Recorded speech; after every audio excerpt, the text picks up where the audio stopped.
Welcome to the Greater Culture Podcast, where we have conversations about how to elevate the quality of life through movement, nutrition, recovery, and mindset practices. And welcome to another episode of the Greater Culture Podcast. Your host, Brad Marshall, and today, very excited to be joined by Todd Occhiuto. Todd is an owner of Driv Fitness down in St. Augustine, Florida. He's been on seminar staff, and he helps out with best hour of their day as well in terms of developing coaches. So he's been around the fitness space for some time. So Todd, thanks so much for taking some time to jump on the podcast today. Yeah, man, excited to be here. Appreciate the opportunity and excited for the chat. So you've been involved in the CrossFit space and the fitness space for some time, helping people get happier and healthier. I'd love to hear a little bit about your story in terms of how did you come to find fitness as the passion for you and how you decided to open a gym and progress along over a decade of time in the industry. Yeah, well, cool. I think I was somebody that always just liked movement in general, primarily through playing sports. I grew up in a small town in Colorado and played every sport that I possibly could. Continued that all the way through high school, and as somebody that wanted to be the best athlete that I could, that's what got me into fitness in the first place and started me down the journey of training. And I think at the time there wasn't as much good information out there as there is now. I would do whatever I thought I could figure out or somebody told me to do and that kind of stuff.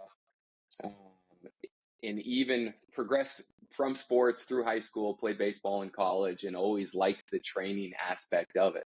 And finishing up with school or finishing up with baseball and college, I still enjoyed training. I made me feel like I was still part of a team and still training for something. So I continued to do that after the fact.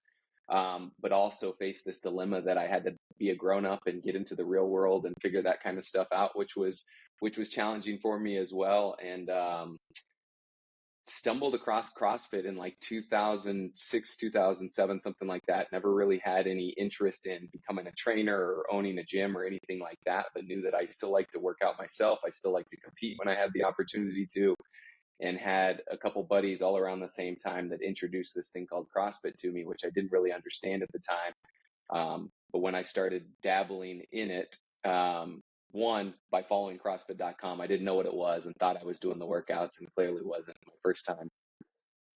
Attending an actual affiliate was a rude awakening, but kind of gave me that feeling of being on a team again, the ability to compete like I had done my entire life with sports.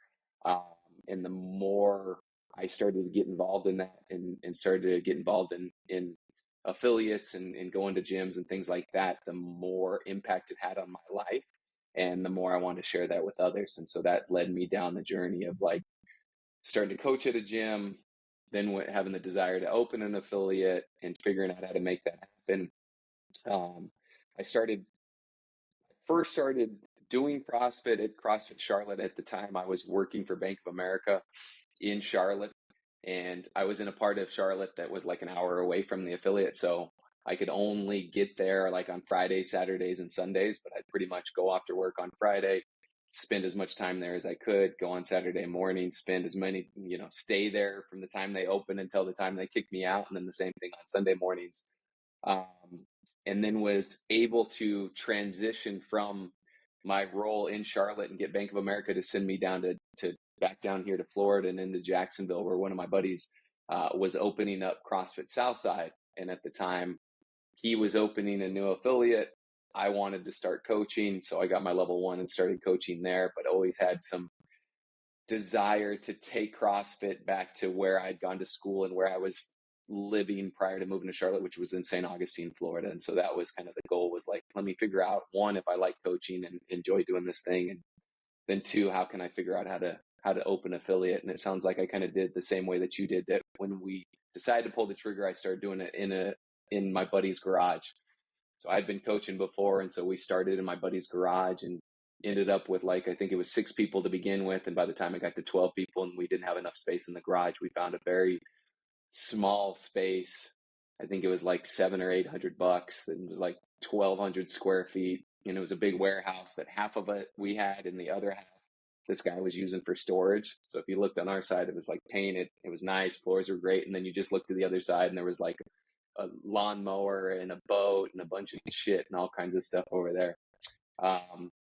But yeah, that's kind of how I got started with the affiliate stuff, coaching stuff, and then continued to dive more and more into it and get more and more passionate about it, and was fortunate enough to get recognized. I think I was at a CrossFit Kids seminar when I got recognized with my coaching and asked to do, at the time, it was an internship, which is essentially the job interview for seminar staff, and came on and did that and did well enough to get asked to be a part of the team, and jumped into doing seminars, which I thought would be a thing that I would do like once a month, once every 2 months. And it ended up being like every single weekend for the first handful of years. So it was an interesting dynamic because I owned my affiliate. I coached in the morning and the evenings. I still worked at Bank of America at the time, my 40-hour a week regular job. And then every weekend I was going and teaching seminars all over the place. So yeah, interesting journey to get into this space, I would say.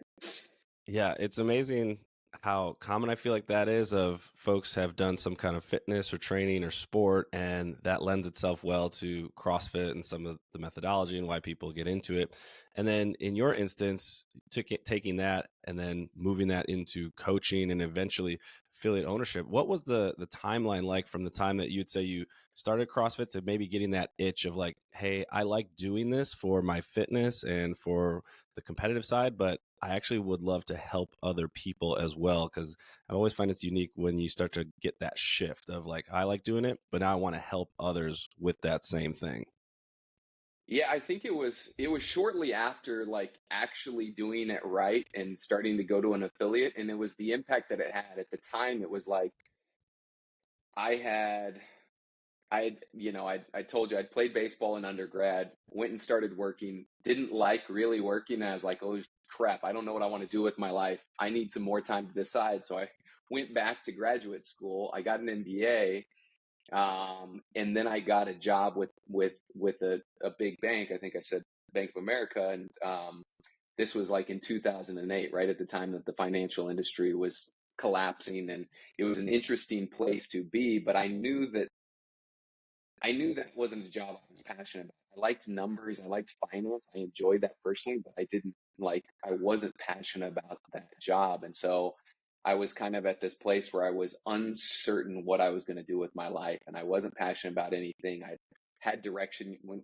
As somebody that plays sports, it's like you have direction on what's going on. I'm in middle school, I'm going to go to high school. I'm in high school, I'm going to go to college. If I'm going to play a sport, I'm going to try to do this and achieve that. And then once the things weren't laid out for me anymore and I had to figure out for myself, I just didn't really know what to do. And CrossFit gave me this direction of essentially just wanting to continue to be better in all aspects of life, right? I started paying closer attention to my diet. I continued to train, which was fun, but then the people that you got to do it with and all of that kind of stuff. So once I got into that and I saw just the impact and what it did for where I was at mentally and how I felt about myself and just about the world in general, I was like, this is so important and this is so powerful. I want to share it with other people. So it was pretty quickly after getting started at an affiliate that I was like, man, I really think that I might want to start coaching this stuff, uh, and see what I can do with it. And what was that process like of learning how to coach? And then you mentioned too of you thought you were doing the workouts right, then you go into an affiliate and have somebody actually guide you and instruct you through a class. You're like, oh, this is what it can look like. So when you started to cut your teeth on coaching, what did that look like? Just kind of picking the brain of the owner there? Were you, I mean, at that time, I can't imagine there was as much material out there to try and improve as a coach as there is now. So what was that like in those early phases of trying to be a coach? You still had a full-time job and getting better a little bit each day. Well, as you've probably experienced, I think every affiliate that you go to, the interpretation of what a coach does and is a little bit different. And like you said, at the time, like 2008, there wasn't much information out there about how to be an effective coach. And the first affiliate that I went to, and when I first started doing this, it was pretty much like, hey, let's warm up and here's the workout, just get ready and do the workout. And there wasn't a lot of coaching. Now, they were the leader at the gym, so you looked up to them anyways, but I didn't get a lot of X's and O's of the actual coaching as far as that's concerned, or see a vision for that. It wasn't until I went to my level 1, and I remember going up to the guy leading the seminar at the time, and I think it was after the squat. It was either after the squats lecture, the squats breakout group, where I walked up and I was like, "Hey, this is really, really cool how you guys taught us about how to do all this stuff right, but what if you got people that just want to come into the gym and sweat and get a good workout in and don't really care about being the world's best squatter?" And he's like, "It's your job as a coach to motivate them to do that, and to inspire them to move better and to want to be a great mover, because of that impact on their ability to stay healthy, and it's going to just help their results and everything else."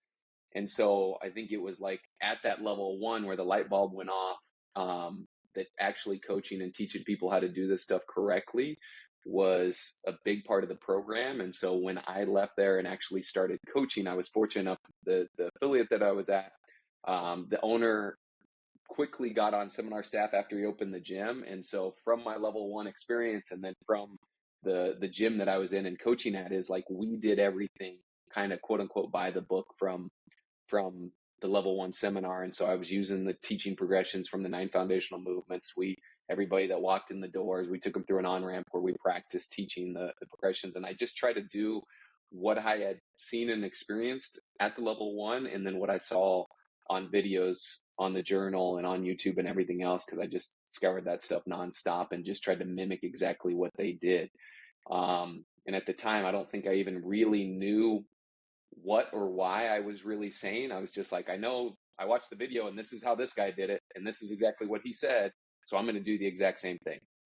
And so that was the path of just like trying to mimic what I did there. And then as I got more and more into it and started to see movement, my brain works in like math and shapes and geometry and trigonometry and that kind of stuff. And so then I started just seeing movement as like shapes and positions, and I became like obsessed with trying to get people into better positions, probably to the detriment of my athletes sometimes. I mean, I can vividly remember having like beach workouts and like yelling at people to do movements right, like being so aggressive on my cueing and correction. I'm like, hey, this is a Saturday morning beach workout. Nobody cares like if their burpee's not perfect when they're doing it in the sand. It's like, chill out a little bit here, coach. But yeah, that's kind of the direction that I went when I got into coaching.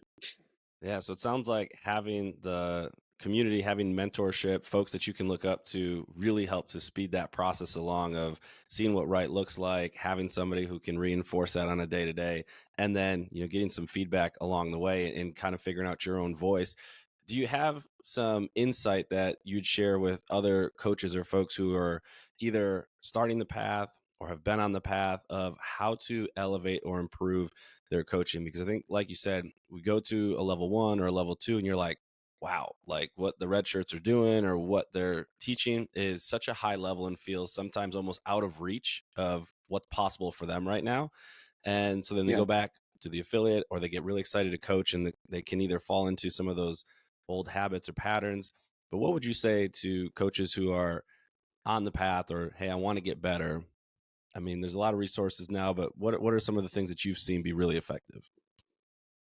Yeah, I think just as you mentioned it there is like, hey, there's way more resources. There's a lot of people that are willing to help, and there's opportunity to get better. It's just you've got to have the desire and the passion to do it, because it's one of those things where it's like, especially as most of us get started coaching, there's not a lot of reward financially or otherwise for like putting in more time and effort to do this thing. And so you've got to have the desire and the drive to want to do it. And then you've got to be willing to reach out to, coaches that are better than you are, or take advantage of some of the different opportunities that are out there. There's so many different coaches development programs. I know we're in the Knowledge Pro together, and you get a chance to be given lessons and get feedback and things like that. But so I think that's one of the pieces, is like being committed enough to try to be better. And then with that, there's also a big piece where you've got to have your own self-reflection and evaluation, and really try to figure out how to make this class better than my last class. I think a lot of times we can get stuck in the rut of just coaching another class, and it's it was fine. Everybody had a good time. It was fun. And then you just keep doing that day after day. And it's like, I know a lot of people that have coached a lot of classes, but haven't really gotten any better. And it's just like anything else, unless there's deliberate practice to get better, and that desire to do so, it's going to be tough to continue to get better. So it's like, hey, take a look at what you're doing each and every day, evaluate, figure out what you can do better the next time that you do it.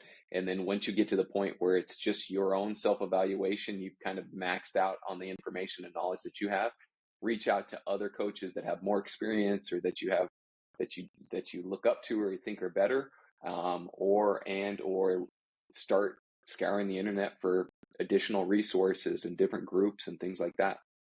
Yeah, I love that perspective. I think finding others who have sort of charted the path before and picking their brains or figuring out if they've put some content out there, take little bits, just trying and testing out little pieces with each class.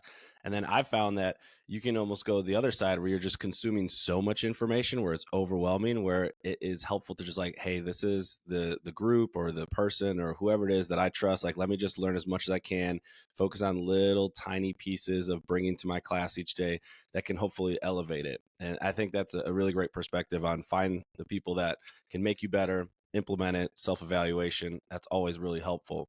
And so you were coaching, you were on the path and learning how to do it a little bit more effectively. And then, somewhere along the way, almost got the itch of like, hey, what would it look like to open an affiliate? And you mentioned, having an MBA and a finance background, maybe that lended itself to it. But what was the catalyst, or what led you to say, you know what, I like coaching a lot. Now I'm kind of interested in taking it to the next stage, which would be owning or running your own affiliate? Yeah, like I said, it's like I wanted to, one, be back here in St. Augustine where I live now, and number two, like I said, the impact that CrossFit had on me, I wanted to share it with others, not only through coaching but also through my affiliate. And I think, like a lot of people that open their own affiliates, it's like you're in affiliates and you're like, this is great, but I would do it this way, or I would probably do it like this. And so that was a big piece of it too, was like, hey, I really like this. Here's my interpretation of it, and I want my gym to be that way, right? And so that was essentially it. Was like, hey, I want a gym that looks and feels the exact way that I want it to. I want it to be the place that I want to go and work out and be at, and I want it to be filled with all of the people that I want to enjoy my time and work out with. So it was, as much of anything, it's like, yes, I want to share this with other people and help change their lives the same way that it changed mine. But also selfishly, it's like, I just wanted to create the gym that I would like the most, because this is and was going to be such a big part of my life that it's like, I want it to be in the city that I want to live in. I want it to be with the people that I want to work out with. And I want it to look and feel exactly how I want it to look and feel. And so I'm going to do this thing and hopefully change a bunch of lives in the process. And taking that leap of faith to start an affiliate is a big step for a lot of folks. And so you started out of the garage and eventually grew from there. Can you walk us through a little bit of what that timeline looked like? Because I think for a lot of folks, they love the idea, hey, if I open an affiliate, maybe that can be my full-time job. It can be the thing I use to support myself or my family. And there's different ways to go about it. We had a similar approach of starting in the garage before finding a space. And even still, I feel like we're in the infancy stage of moving into the commercial space. So what was that timeline like for you? Opening in the garage, still have a full-time job, found 1,200 square foot, still had a job. How did that all pan out? I'm trying to think. I think we were in the garage for about 3 months. And like I said, once we got to a place to where we had too many people and the neighbors were getting mad with all the cars parked on the driveway, the street and all that kind of stuff, we went searching for space. And, I'm somebody in general that's pretty risk averse. And it's like, hey, I'm not going to go and put myself in a position where I've got this huge overhead of a massive space, and then the pressure and the stress of like, I need X number of members to make this thing happen. I wanted to make sure that the membership that I had currently was going to cover everything that I had, and just slowly and eventually grow in a way that allowed me to make decisions that were best for the business, not just best for what's like going into my pocket. So I think we were in the garage for about 3 months. Then we went looking for another space that we could move to. And like I said, everything was an option. I can't even describe some of the places that we looked at and we considered, just because it was like, well, this is going to be $500 a month. I know the ceiling's 7 foot tall, but we don't actually need rings, or, this is a good place to start. But we fell into a place, and we were kind of lucky because at the time, like 2011 ish, the economy was still recovering from what had happened in 2008, 9, and 10. And so there were so many vacant buildings and so much space and people looking to rent spaces that I think we had an advantage that there was a lot available. And we were able to settle on a space, like I said, not very big, not very expensive. But because, like I had already mentioned, it was a warehouse that we only rented half of it, the other half was open, we had the ability to take over that other half. And I want to say it was either 8 or 12 months into having the half space that we'd grown enough to where we took over the full space. And then that put us in a place to where we had now, whatever it was, 2,400 square foot or something like that, which felt like it was 10,000 square foot for us. The price a little bit more than doubled because the owner had given us a little bit of a break to take half of it. He charged us a little bit more than double to take over the whole thing, but it was still a great space for us. And then as we continued to grow, I think it was 2 years from that point where we got to a place where we kind of grown this space. And on the same property, there was additional buildings, and we were about to sign a deal to take on half of another building, which would have been a little bit weird to have two spaces that aren't connected in any way. And it just so happened that it looked out that we ended up finding another building right before we signed the deal. And it ended up being like a 6,000 square foot space that was perfect for us at the time. We were there, I believe, for like 6.5 to 7 years. Continued to grow the business and put money back into the business, and that allowed us to move into our current location, which is the building that we bought, and that will be our forever home, or at least as long as I own the gym, that's where we'll be forever. But also with that, like I've kind of already alluded to, like that was the process as far as us timeline and with us moving to bigger and better spaces. But I think I kept working for the bank for 2 years, something like that. After I opened the affiliate, I'd been on seminar staff for over a year, still working at the bank. And so that gave us some runway because I didn't need to take any money out of the bank. I was able to pour everything back in, continue to buy the equipment that we need, move to the space that we needed to before we did anything else. And it just, like I kind of already mentioned, it's like, because I took that approach to it and we took that approach to it, it's like every extra dollar that we had, we could look at it and evaluate, is this dollar better spent going into my pocket, or is it better spent buying this piece of equipment that we did need, that we do need, that potentially will make the experience better for our members? And because I had these other jobs and this other source of income, I was able to make those decisions, which I think ultimately were better for the business. That being said, I will also say, without the urgency of really having to make it work, we probably grew slower than we could have had I just quit everything else and dove headlong into it. But like I said, I'm risk averse, so that was the route that felt more comfortable for me. I didn't want any stress at night, not sleeping because I didn't know where our next dollar was coming from. Yeah, that approach of having some sort of income that's consistent, it's going to be there, allows you to maybe be a little more thoughtful with some of the decisions for the business and the gym and how you want to grow it and the way that unfolds. What I'd be interested is, when you got into owning an affiliate and growing, what were some of the learnings early on? Because when you look at CrossFit and coaching, there's a certain skill set that allows you to get up in front of a group and teach and instruct and guide them through an hour-long class. And then you look at owning a business, and there's a different set of skills on that side of the house.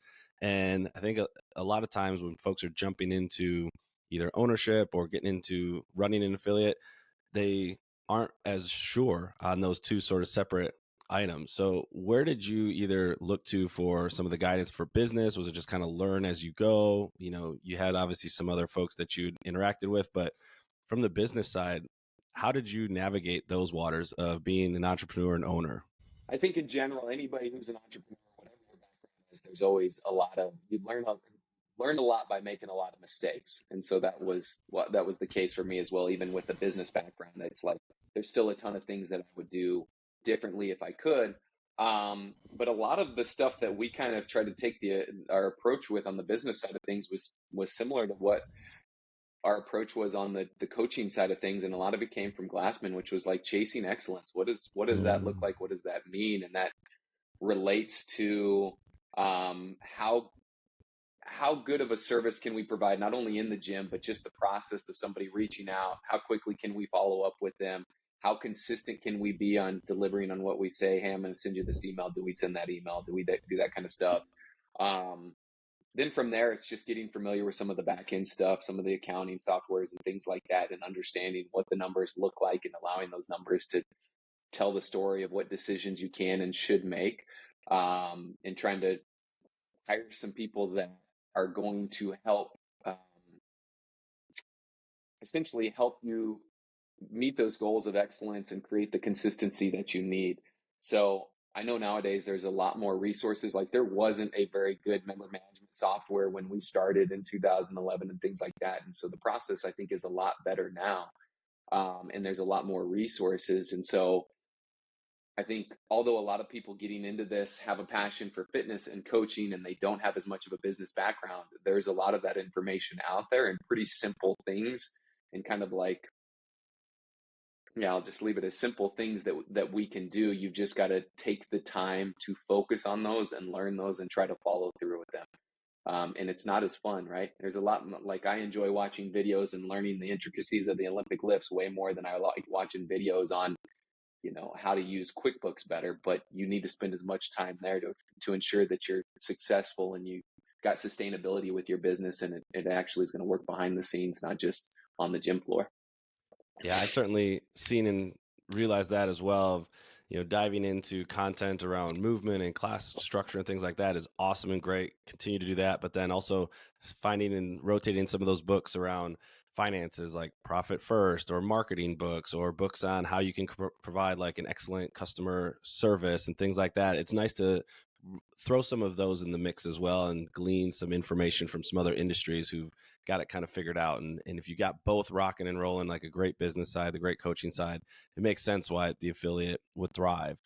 And you mentioned that early on you were able to get into and work with the seminar staff, and that experience of getting a chance to travel around and teach the methodology and the movements with level 1s and 2s. And that's actually how we met, was at a level 2. What has that experience been like for you when you first joined? Was it something that you were striving for? Was it kind of a, hey, this just happened and came about and I'm excited about it? Like, how did that process unfold of getting on seminar staff, and what does that journey look like over the years for you? Yeah, it was definitely something that I wanted to be a part of from the moment I went to the level 1, right? And I think a lot of people have the same experience where you're at your level 1 and you're just in awe of how well these people speak in front of the group, the grasp of the methodology, their knowledge on the movements, their ability to coach and get people into the right position. So seeing that, I was like, man, that's what I want to do. Not only because I want to demonstrate that same grasp and knowledge and understanding of the methodology and of the movements, but I also want to learn from these other trainers that are on staff, and I want to prove I want to be great at this, and I think this is a cool way to prove that I've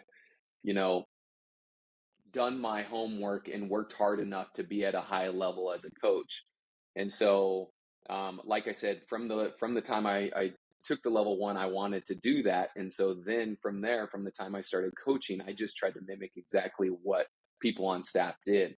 Now, once I was fortunate enough to get onto staff, then it was like, one, a great opportunity to learn from people. And I can remember for probably the first 100 seminars that I took, it's like every new person that I had the opportunity to work with, I just probably pestered the heck out of them, asking them questions on, hey, when you're teaching the push jerk and somebody can't open their hips and you try this and this and this and it doesn't work, what else do you do? And hey, I noticed this with somebody's stance and I said this and this happened. Like, I just nonstop would ask them questions about all of this stuff because I was just so curious on what they did in order to achieve their ability to coach, right? And I'd be in a group teaching a group, and I'd be like, hey, I looked over at your group and I saw you doing this with a group in the front squat. What was that you were doing? Nonstop trying to learn from them. And then the other cool part about seminar staff was like everybody's at such a high level. And at the time, seminars were a lot bigger, 40 and 50 people. So there's, 3, 4, 5 trainers at every course. I just didn't want to be the one on the lowest totem pole. I didn't want to be the one where everybody was like, well, those 4 were really good, and that guy over there, he was just okay. Like, heck no, I want to be one of the best ones. I want to be somebody that people remember from their seminar. And so it just pushes you for excellence, going through the process and working with that group. And then also just in the world of CrossFit, and specifically in the seminar staff, the amount of feedback that we get. I mean, everybody's evaluating everybody's role throughout the entire weekend. And then you get to the end of the weekend and everybody's getting feedback. Hey, you were great here. This is what you can do better next time. And so it just continued to push people to get better. And so that process of meeting a bunch of great trainers, emulating what I was seeing them doing, asking questions to pick their brain and get a better understanding of how they did what they did. And then just the natural kind of competition that comes from like wanting to be as good as everybody else, if not a little bit better. Has been such an amazing experience to continue to evolve and try to get better. Yeah, and to have that experience last for as long as it has, continually surrounding yourself with, like you said, excellent folks who are at the top of their game. I'd be curious, when you look back at the seminars you've been able to instruct or lead or be a part of, what are some of the major learnings that have come about? I mean, I can't imagine how many people you've instructed and taught, the coaches you've worked alongside and have had a chance to interact with and gain insight and information from. Are there major themes that emerge for you over all these years and all these seminars that you'd take away? Yeah, I think one of the big ones is around that feedback piece. It's like, if you want to get better, you need to be open and willing to onboard some feedback, and not only onboard it and take it on, but then try to implement it. And it's crazy. And to this day, I still have the same approach, and I'm sure a lot of people do. Like any sort of constructive feedback, as soon as I'm told, even after 11 years on staff and essentially getting feedback my entire life, it's like, as soon as somebody says something that you either don't like or don't necessarily agree with, my first reaction is like, that's not true. That's not right. That's not what I was trying to do. Right. And then there's got to be that piece of like, well, this is their truth and this is how they saw it. This is how they felt. This is like, there's something you can learn from this. So it's like initial reaction of like, that can't be right. I didn't do it like that. And then like, okay, yes, I did. And now how can I take this and learn from it? So I think that's a big piece, is being open to feedback, onboarding the feedback, whether you agree with it or not, and then figuring out how to implement it and learn from it and be better because of it.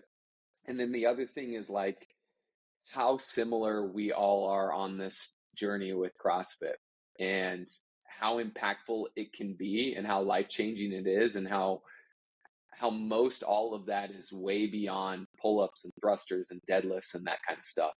It's such a powerful thing, and I think everybody that's in the space and has continued to stay in the space has had their life change from it, and everybody in drastic ways, meaning like drastically different ways because our backgrounds are so different, but then in a similar way to where it's like, hey, this was a catalyst for me changing my life and doing something that's completely different, and it has made me a better person and made my life better in one way or another.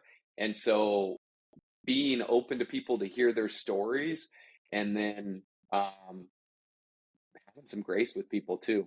Like there's times, just like anybody else, where you run into people where you're like, why has this guy got such a bad attitude at this course or something like that? And it's like, no, they're dealing with something. This is the opportunity to help get them through that and change their life the same way that CrossFit has for me. And let me see how I can dig in a little bit more and try to connect with them more and help to kind of spread the message and inspire them to take it and spread it with somebody else as well. Yeah, I love those two themes of feedback and then this idea of shared experience and the way that CrossFit can impact people. And I want to pull on that thread of feedback just a little bit, because I do think, if you want to fast track getting better in anything, deliberate, really focused practice mixed in with some of that feedback is the way to get there. And like you highlighted, that it can be tough to put ourselves in a position, a little vulnerability to want to receive feedback and take it. You mentioned that you still are working on that. How have you either implemented or worked on helping others with feedback? Because you have a staff, I imagine, with you, when you're providing feedback at the level 2 for how a coach is going about working with the small group and teaching some of the progressions for some of the movements. What are some of the ways in which you try and help somebody get better at feedback, receiving it, and then doing something with it? Well, I think there's a couple things. Todd Whitman always tells us to assume positive intent, right? And so you're watching somebody coach or do anything that they're doing, right? And number one, nobody wants to be bad at anything, right? And so if we're assuming positive intent, it's like, hey, they're doing the best they can with what they've got. And so if you assume that and you highlight the things that they're doing well, I think they become more open to onboard some of the critical stuff. And then also, I think the more direct and examples that you can give, the easier it's going to be. So it's like the more specific things can be, hey, here's what I saw you do. Here's why it was ineffective. Here's potentially what you could do going forward to ideally make it more effective. So, especially in this space, it's like everybody wants to be a great coach. Everybody does this more so out of passion than anything else. And so especially when we're giving feedback here, it's like, hey, have the grace to give somebody praise for what they're doing well, and then just point them in the direction of what they can do to get better and meet them where they're at, right? We're all at different places on this journey. And some people have more experience and some people are farther along the path. And so meet them where they're at and try not to overwhelm them with something that maybe they're not quite ready for.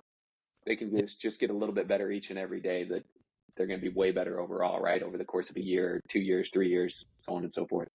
Yeah, I like that idea of assuming positive intent. If somebody's coming at you and trying to help you get better or provide some feedback, even if it's information that maybe you don't necessarily want to hear in that moment or hurts just a little bit. And then the second piece is having some of the evidence. Hey, here's exactly what I saw. Here's exactly what I think could be helpful or more beneficial. So those two pieces together can make delivering feedback and receiving feedback a little bit more effective. The second thread that I like that you said was this idea of how CrossFit has made such a huge impact in our lives and how that connects a lot of us. I'm always curious to hear it for folks who've been in the space for a while, such as yourself, of how has your view of CrossFit changed potentially from when you first started to where you are now, or maybe not? You mentioned that as a competitive athlete, you got into this space, enjoyed it for what it did in terms of giving you an outlet to work out, gives you a chance to work with other people. You get into coaching, you get an ownership. Sometimes the perspective changes as a member of seminar staff. So if you think back over these, number of years, how has your sort of view or approach to CrossFit changed, or maybe has it not? I think there's a couple things as I think about and approach this thing. One, I think from the day I started CrossFit and got into it, I realized and saw the value on this more so for like the general population. Like I always make mention and think of it like, if I had never found CrossFit, I would still be working out a ton. And I think, I might not be truly as, fit in the CrossFit's definition and have as broad of a scope of fitness as I do now because of CrossFit, but I'd still be working out. I think where it's most valuable is for people like my mom. I got my mom doing CrossFit in 2009. And I knew that all the way back then, where I was like, hey, this is way more important for somebody like you that would not be working out if you didn't find something like this. If you weren't told exactly what to do and you didn't have a group and a community of people that supported you and got you into, wanted you to come back to the gym and made you want to come back to the gym. And so early on, I knew that this was more for the general population than it was for the elite athletes. Although in those early days, it kind of felt like people that were counterculture or more elite athlete style people were the ones that were driven to it. I knew back then that it was more powerful for other folks in the general pop. And so it's been great to see the evolution that now when you walk into affiliates, you see more people like my mom than we see people like, higher level elite athletes. It's like, that's exactly, in my opinion, what this program is best suited for and who gets the most out of the program. The other perspective that I had, which was an interesting one, it was like, as a gym owner and as a coach, it was like I was so passionate and confident about how I was doing things and how I thought I was doing it right, that I wanted everybody else to do it the same way that I did. And if you didn't, then it was like, you're not doing it the right way, and you need to change to do it like I do. And I think it was getting on seminar staff that gave me that more broad perspective of like, man, it doesn't really matter how you do this. What's important is that you do it, right? By the X's and O's, like, I'm sure we've all experienced gyms or coaches where you can, just based on the way that the level 2 talks about evaluating coaches, you can look and be like, that guy's probably not a very good coach. But then you walk into his class and he's got 20 people that are working out and they're laughing and they're having fun and they keep showing up every day. And I'm like, never mind. Clearly, whatever he's doing or that gym's doing is working. It's changing people's lives, and the program's so good that you can't really mess it up. And so just getting to the point where I was like, hey, there's no one right way to do this thing. Like, just do it. That's the big important thing. So just, anybody that can and wants to open an affiliate should. And yes, of course, we should all continue to progress and get better and understand coaching more and run better business practices and all of that kind of stuff. But if you are providing this, constantly varied functional movement at high intensity to any sort of demographic, a group of people, and they keep showing up, you do whatever it takes for them to keep showing up at the gym, I know it's going to change their life, and you're doing the right thing. So that's, a big piece of what I've taken away, especially having the opportunity to work with as many trainers and see as many gyms and do all that kind of stuff with the opportunity I've had to work for CrossFit. I like that perspective of, one, that there's not necessarily one perfect right way, and we could strive for excellence and what that looks like, but it's going to look different for every gym and every class. And then who's the population we're really trying to go after with this, which being Gen Pop, like that's such a huge pool of people to pull from. And when you start looking at some of the metrics around where the health and wellness is of folks, not just in the US, but within the world, you're like, oh, there's a large group of people that we can help with this. I'm curious, as someone who's on seminar staff and teaches coaches on how to deliver some of those points of performance and really be meticulous. We had this conversation just the other day with the Knowledge Pro of, holding the standard and striving for some of that. And then you balance that with, hey, I just want my mom to come in and move for 60 minutes. And like, does it really matter if she's like hitting depth on the squat and this and that? How do you find the balance as a coach with that of like, hey, I'm super pumped that this person's in here and they're moving, and I'm going to coach them and I'm going to try and get them to move as effectively as I can. But I'm also probably not going to be somebody who is going to yell at them for doing burpees incorrectly on the beach or something like that. So how do you find that balance as a coach of like, I'm striving for movement standards and excellence, but I also want people to just keep coming back in and getting some movement in? Yeah, I think a big piece of that is like, hey, if I coach to my ability every single day, and as I'm taking them through a general warm up, a specific warm up, even through the workout, if I'm cueing and correcting them to do things the right way every single time that they're in the gym, but I'm doing it in a way that is fun and it's engaging and it keeps people moving, then it's like you can have both things at once, right? It's like, I'm going to get my mom to depth because that's what I coach her to every single day. And I put her in the right positions to do that. In second to that is like, when I do see somebody doing something wrong, I'm not going to make it such a bad experience of run up and no rep or air squat. I'm just going to be like, hey, go a little bit lower, push your knees out a little bit harder, whatever that is, to keep pushing people towards the standard. So that way, when it comes to this time of year, when we're all doing the open, it's not like things have to change where I'm like, oh man, I didn't have my mom squat to depth once all year long, and now the open showed up and we've got to hold the standard. And now I'm just going to be, having the judge pull reps away from her the entire time. It's like I push for the standards and for better quality movement in every single class. I try to make it light and fun, but still coach people throughout.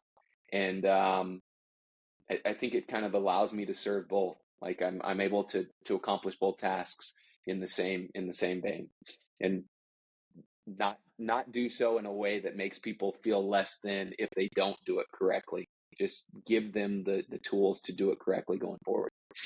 I love that approach of if we can make it fun and engaging and also demonstrate that, hey, we want to help you improve and get better. And by moving a certain way, maybe changing up some of our mechanics or positioning, you might notice that it feels a little bit better. You're able to move a little bit faster. You can lift a little bit more weight. So finding those subtle ways of dropping them in versus like making them feel like, oh, you're inadequate because of the way you move or how you move, that can be a really, really helpful tool for advancing as coaching, holding a standard, and then still getting everybody better. Because I'm sure you've had the same experience where you're like, I've been telling the same person a very similar cue for a while now, or continuing to work on this certain position.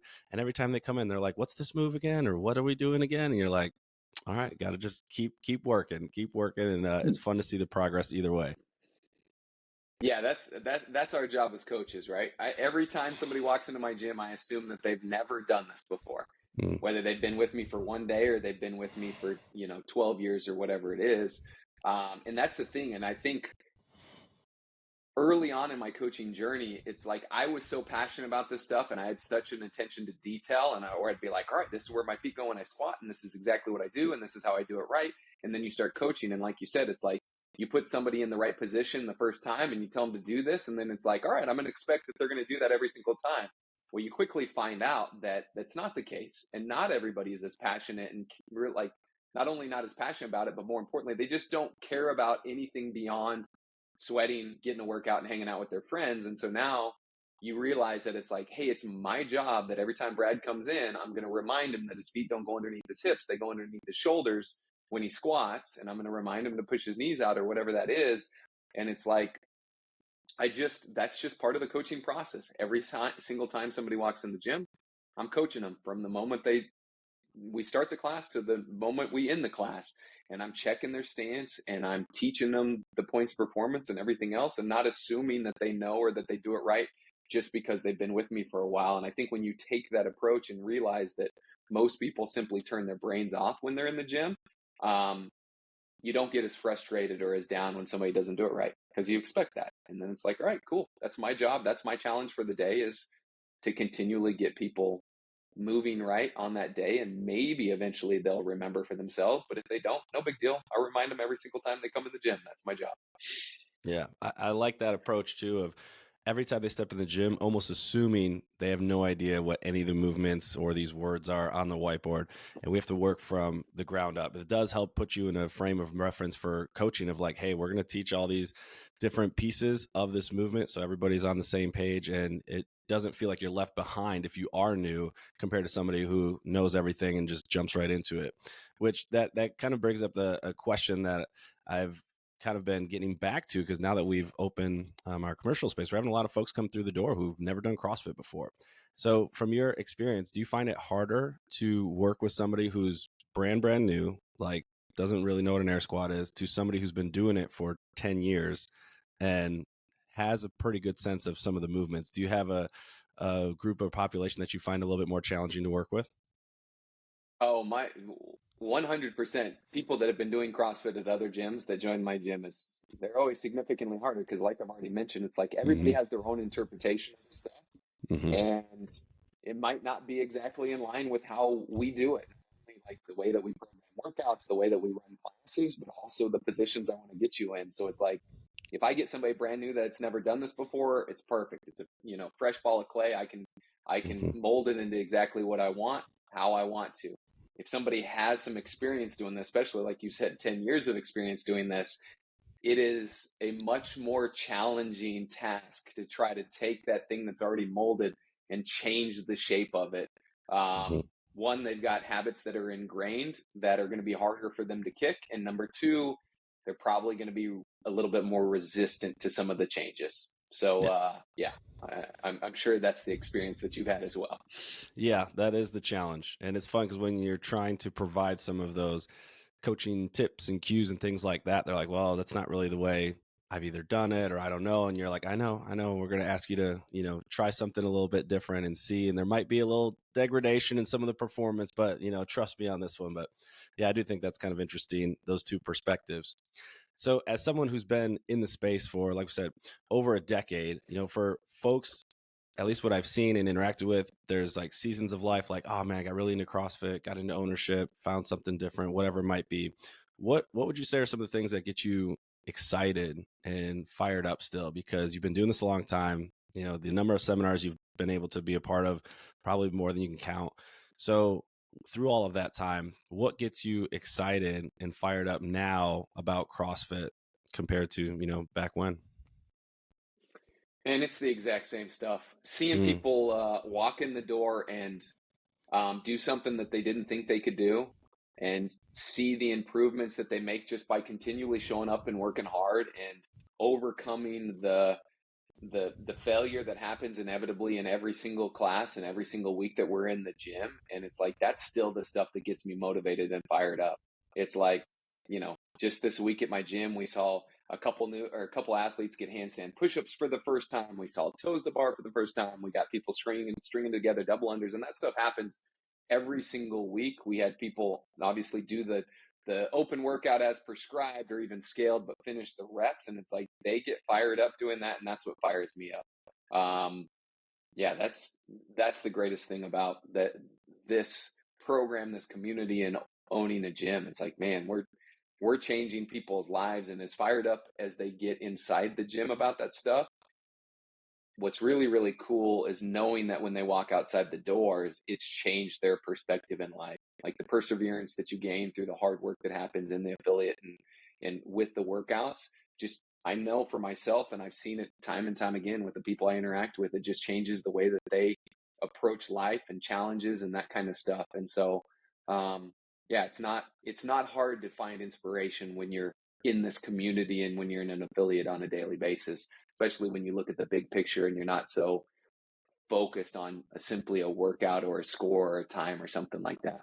yeah, I couldn't agree more. The growth and the progression you see, not just physically, but almost more so mentally, of being able to take the things they're demonstrating and learning about themselves in the hour of class and take that to their jobs and their families and life outside the gym is so much fun and so cool to see, as a coach and as an owner. So I got one more question for you that I always am kind of curious to hear from folks. And this is around when you start thinking about principles, standards, some might even call it values that kind of guide or influence the way that you interact with others and the way that you kind of navigate life. Are there things for you that are some of your cornerstones or pillars that you're like, hey, these are the couple things that really help me understand how I'm interacting, what drives me or what pushes me forward in the decisions I make? Well, I think to your point, like having core values and knowing what those are, um, helps you align all the decisions that you make through that lens. And if you're real clear on what those are, that's going to allow you to um, make the choices that you're going to feel good about. You're going to know why you're spending the time doing the things that you are, and you'll be more aware of understanding why when you're doing things that don't align with your values, you probably don't feel very good. You probably don't enjoy them very much. And so that's a big piece of it for myself, knowing that health is a big value of mine. Mm, And like that allows me to know that on a daily basis, I'm going to do these things that I believe are good and going to have a positive impact on my health. And it's not something that I'm going to be like, oh, I wonder when I'm going to work out. It's like, hey, I'm going to work out today. Let me look at the schedule and see what time I'm going to make it happen, or I'm going to eat well. Let me look at the schedule and figure out when I'm going to be able to make the meal that I need to eat or whatever that is.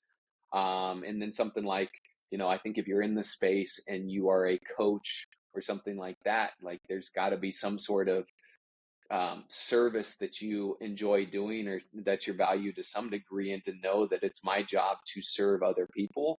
And you look at your role as a coach or an affiliate owner through that lens, that allows you to, I think, have a little bit more grace for people that maybe come in and do some things that you don't necessarily enjoy, or kind of acting in a way that you don't necessarily like. It's like, hey, I'm here to serve them. I'm here to make their day better, regardless of what my day feels and looks like.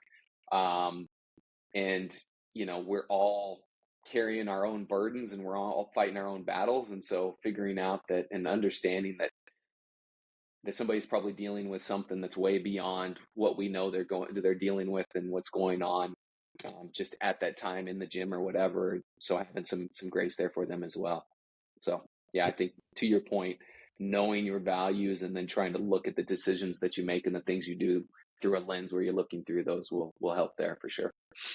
Yeah, health and service, as you know, two of your core values, makes a lot of sense why you got into this profession and what allows you to continue to push forward in training not only clients and athletes as they come through the door, but also coaches who are striving and trying to get a little bit better. So living it for yourself and then helping others to do just that. Well, Todd, thanks so much for jumping on the podcast. Really enjoyed the conversation, learning and picking your brain a little bit on your experience of what it's been like in the CrossFit space from, participant to coach to owner and seminar staff member, and some of the insights you provided. If anyone's interested in connecting or, reaching out to you, are there ways that are most beneficial for connecting with you? I'm trying to be better on social media. I'm not terribly great there, but as of now, my Instagram handle is TJO_10. That might change here in the near future.